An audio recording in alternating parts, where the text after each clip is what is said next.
Welcome! Do you want to learn English in a fun and easy way?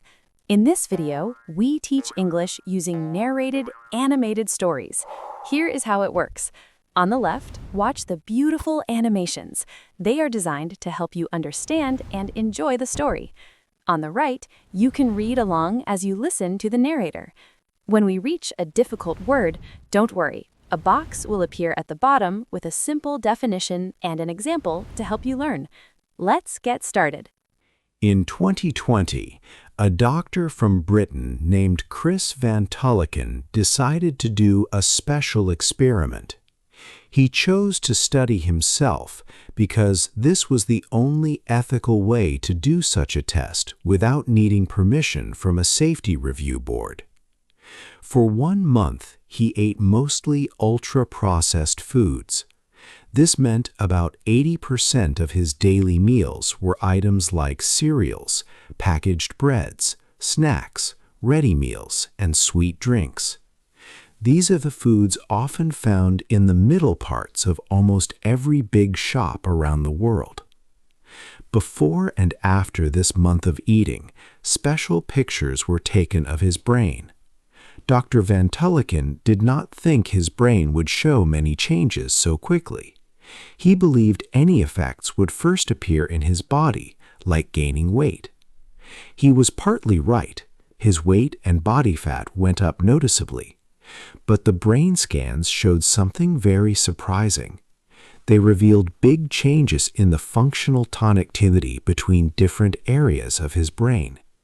These areas are known to be important for automatic actions, like habits, and for feelings of reward and craving. What was more interesting was that some of these changes in his brain could still be seen even months after he stopped the experiment and returned to his normal way of eating. This experiment by Dr. Van Tulleken was just one person's story. It means it was about only one person, so it cannot prove what happens to everyone. He himself has said this. One person's brain, scanned just twice, cannot answer a big scientific question on its own. However, his personal study clearly showed an important issue. It highlighted a question that has become very big in how we understand food and health. For almost 20 years, scientists have focused on how food affects the heart or body weight. Now, this question is shifting to the brain. This story of one doctor's experiment reflects a much bigger global change in how we think about food. It makes us ask a scary but important question. What are these processed foods really doing to the main organ in your head? This organ, your brain, controls everything else in your body, including how you think, feel, and move. The study of food and what it does to us is changing fast. It is no longer just about calories or fat. It is about how food changes the very neural pathways in our brains. 2. What processed food is. Most people walk through a supermarket and buy food without truly knowing what processed food means. It's important to understand this term because it helps us see what we are putting on our plates. Scientists use a system called NOVA to sort foods. This system was created by a Brazilian epidemiologist named Carlos Monteiro. Unlike older ways that looked at nutrients like fat or sugar, NOVA sorts food by how much it has been changed by industry. It has 4 main groups. The first group includes foods that are unprocessed or minimally processed. Think of a fresh carrot, a raw egg, or plain oats. These foods are very close to their natural state. The second group is processed culinary ingredients. These are things we use to cook, like oils, butter, or sugar. They come from nature, but are changed a little to make them easier to use. The third group is processed foods. These combine items from the first two groups through methods like canning or fermenting. Canned vegetables, cheese, or freshly baked bread fit here. They are changed, but not too much. Then there is the fourth group, ultra-processed foods. These are very different. They are industrial formulations built mostly from parts taken out of other foods. These can be starches, specific proteins, or special oils that have been changed. They also have many additives that a home cook would never keep in a kitchen, like emulsifiers, colorings, flavor enhancers, and preservatives. Common examples are packaged breads, breakfast cereals, frozen pizzas, sodas, and reconstituted meat products such as chicken nuggets and hot dogs. The NOVA classification system shows that what truly matters for our health is not just the nutrients listed. It's more about what has been done to the food before it reaches our plates. This industrial transformation changes the food's texture, its structure, and how quickly our bodies take in its energy, no matter what the label says about calories or nutrients. These ultra-processed foods are often made to hit a special bliss point. This is a perfect mix of sugar, fat, and salt that makes them taste incredibly good. This is done to make us want to buy and eat them again and again. It's more about creating a habit than providing proper nourishment. In the United States, more than half of all the calories people eat each day come from these ultra-processed foods. For children and teenagers, this number is even higher, almost 62%. This means that a large part of our diet is made of these products. Are we really eating for health, or are we simply feeding a manufactured habit that has been carefully built for us? 3. The older brain. Eating certain foods every day might make our brains get old faster. This is a truly scary thought for many people. Scientists have been looking closely at how the food we buy from the supermarket affects our minds as we get older.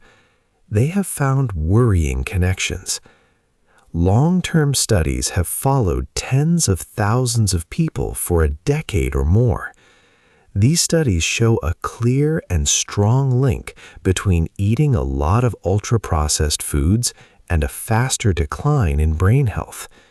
For example, a large study in America watched over 10,000 adults for 8 years. It found that people whose diets were more than half ultra-processed foods had brains that worked like someone 7 to 10 years older. This means their memory, reasoning, and thinking speed were like people typically test later in life, showing accelerated cognitive aging. Another study from Australia looked at many people and found a clear pattern. The more ultra-processed food they ate, the worse their attention scores became. They also faced a much higher risk of getting dementia later in life. Those who ate the most ultra-processed foods had about a third more risk of this severe memory loss. Brain scans from these studies even showed physical changes. Researchers noticed that the gray matter in their brains became thinner. More work, including from the well-known Framingham Heart Study, also pointed in the same direction. People who ate the most ultra-processed foods had a 25 to 35% higher risk of developing all types of dementia. Another study even found that heavy ultra-processed food intake was linked to a 5% reduction in hippocampal volume. This part of the brain is very important for forming new memories. Scientists are working to understand why these changes happen. One main idea is that diets high in additives and low in fiber can upset the balance of bacteria in our gut. This imbalance can lead to low-grade inflammation and problems with how our bodies use insulin. This combination might damage the hippocampus over time. It could also interfere with how different parts of the brain communicate, especially between the areas for planning and those for habit and reward. So while we see strong evidence linking ultra-processed foods to faster brain aging and serious memory conditions, a big question remains. What are the exact chemical processes that cause our minds to slowly slip away as we get older, driven by the foods we eat every day? Pictures of your brain. For many years, when people talked about health and food, they often thought about the heart or losing weight. But now, scientists are looking at something new: the brain. In the past few years, big studies have used brain scans from many people. These studies include tens of thousands of participants and show clear proof that eating a lot of ultra-processed foods changes the brain's physical structure. This is a big revelation. These large studies, like one that looked at nearly 30,000 brain scans from the UK Biobank, found something important. People who often ate ultra-processed foods had a different brain architecture compared to those who ate less. It's like comparing two different building plans. These differences were clear enough to be noticed. This means the food we choose might be changing how our brain is put together. Scientists are now trying to understand how this damage happens. They believe there are two main paths. The first is direct damage. This means the ingredients or chemicals in ultra-processed food can directly harm brain tissue. They can cause changes in the deep parts of the brain that manage hunger and eating. For example, some studies found measurable cellular changes in these areas. The second path is indirect damage. This path is connected to other health problems that often come with eating a lot of ultra-processed food.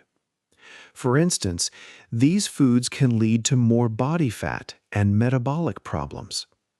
These problems, in turn, can then cause harm to the brain. So it's not just the food itself, but also its effects on the rest of the body that can impact the brain. These brain scans offer strong visual proof of these changes. They show us that diet is not just about our waistline, it is also about our brain's health. However, these pictures also bring a big chicken or egg question to scientists. Does a changed brain make a person crave unhealthy foods? Or does eating unhealthy foods cause the brain to change over time? This is a deep mystery that current studies cannot fully solve. Looking at a brain scan at one moment, which is called a cross-sectional study, cannot tell us what came first. To truly answer this, researchers need to watch the same brains over many years. This will help them understand the real cause and effect between what we eat and the physical state of our brain. 5. Is it an addiction? The idea that everyday snacks can be like drugs is a big discussion. Many people wonder if they are truly addicted to ultra-processed foods. Scientists look at a special part of the brain called the mesolimbic dopamine pathway. This pathway makes us feel good when we do things needed for survival, like eating or drinking. It is the same pathway that responds to some drugs. When we eat tasty food with many calories, this pathway releases dopamine. This is a natural way our body tells us to find more of that important food. But ultra-processed foods are different. They mix sugar, fat, and salt in ways rarely found in nature. This mix can activate our ancient brain wiring very strongly. This can make us eat even when we are not hungry. When this pathway gets too much activity for a long time, it can lead to overstimulation. This means the brain's dopamine receptors might become less sensitive. So, to feel the same good feeling, you might need to eat more food. This is a pattern similar to how people who use some substances need more over time to get the same effect. This can lead to compulsive consumption. It is when you feel a strong need to keep eating, even if you want to stop or know it is not good for you. Some experts say this process can be compared to a classic addiction. In 2025, an international group of addiction researchers agreed that eating too much ultra-processed food shows genuine parallels to recognized substance use disorders. However, not everyone agrees with this strong claim. Some scientists are skeptics. They point out that a milkshake does not create the same strong dopamine rush as hard drugs. A study in 2024 looked at people drinking a high-fat, high-sugar milkshake. The study showed that the dopamine response was different for each person. Importantly, it was often much smaller than the response seen with many addictive drugs. This suggests that ultra-processed food might not hijack the brain in the exact same way as hard drugs. The actual situation is likely more complex and subtle.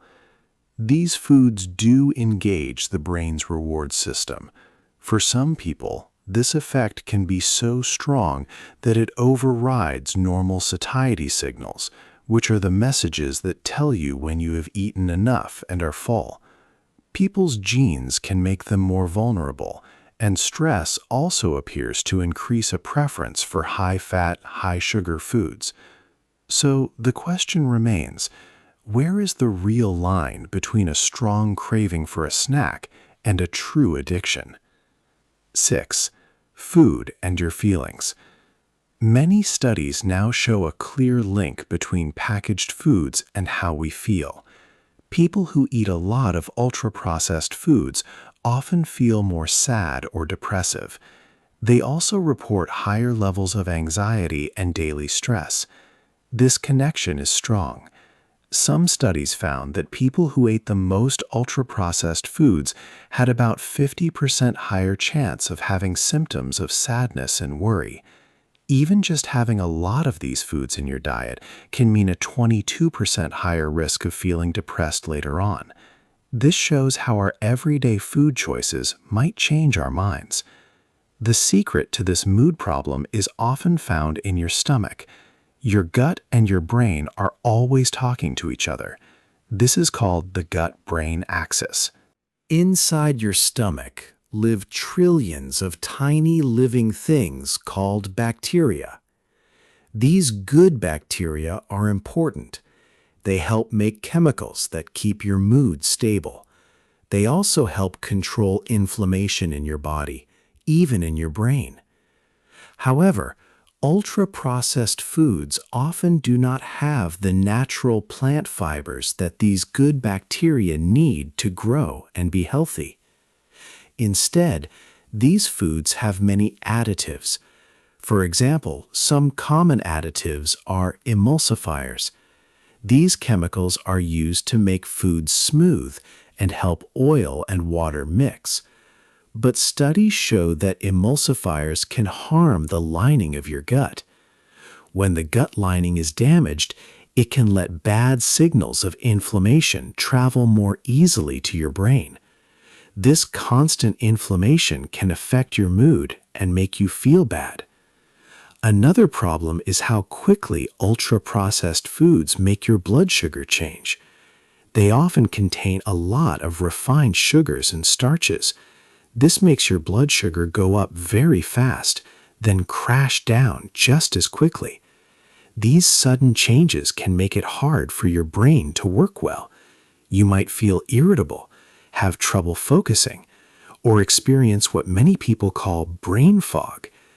This affects not only strong feelings like depression, but also your general mental well-being every day. So the food we put into our bodies deeply affects our moods and how clearly we think. The way we take care of our digestive system seems to have a big impact on our minds. Could the answer to feeling better and thinking more clearly actually start with healing our stomachs and helping our gut bacteria thrive? Young brains. Young brains are very delicate. What a mother eats can change how a baby's brain grows inside her. Ultra-processed foods eaten during pregnancy can have lasting effects. The second and third parts of pregnancy are most important. During these times, a mother eating many ultra-processed foods might stop the baby's brain from connecting properly. This means the tiny signals in the brain, the wiring, might not form correctly. This happens not because of one thing, but for many issues, like small amounts of inflammation in the body and changes in the mother's gut bacteria. These unhealthy foods often lack important nutrients. Things like omega-3 fatty acids, zinc, iron, and protein are very important for a baby's brain. Not getting enough of these can affect a child's mood, memory, and thinking skills later. Some studies show that children of mothers who ate more ultra-processed food scored lower on tests for thinking and speaking when they were young. For example, Chinese children aged 4 to 7 who ate more than 2 types of these foods had worse scores on verbal understanding tests. High fructose corn syrup might even harm the part of the brain linked to memory in teenagers. Later in childhood and during teenage years, eating a lot of ultra-processed food is linked to poorer brain function. Teenagers in some studies showed lower scores on tests that check thinking skills. It also seemed to predict problems like being very active or not paying attention, hyperactivity, and inattention years later. This shows a sad intergenerational cycle. A mother's diet affects her baby's brain. Then the child grows up eating these foods and the pattern continues. There are also early warning signs for serious diseases. One study looked at Parkinson's disease. This illness affects movement. It found that people who ate a lot of ultra-processed food had a much higher chance of showing prodromal signs.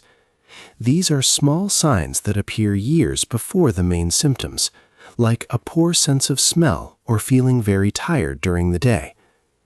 This study suggested that diet could be one factor among many for such conditions. It's a serious matter because young brains are vulnerable and developing. Once certain brain connections are made incorrectly, they might not be easy to fix. The impact of these foods is irreversible in some cases. Breaking this harmful cycle is very important to protect the next generations from problems with their brains and health. This makes us wonder if we can stop this toxic trend for future children. 8. What we know now. In this chapter, we bring together what we have learned about ultra-processed foods and their effects on our brains. Many studies show that regularly eating these foods can change how our brains work, affecting our memory, mood, and attention. Brain scans reveal physical changes in the brains of people who eat a lot of ultra-processed items. We also saw how these foods might trigger cravings, upset our gut health, and affect young brains from babies to teenagers.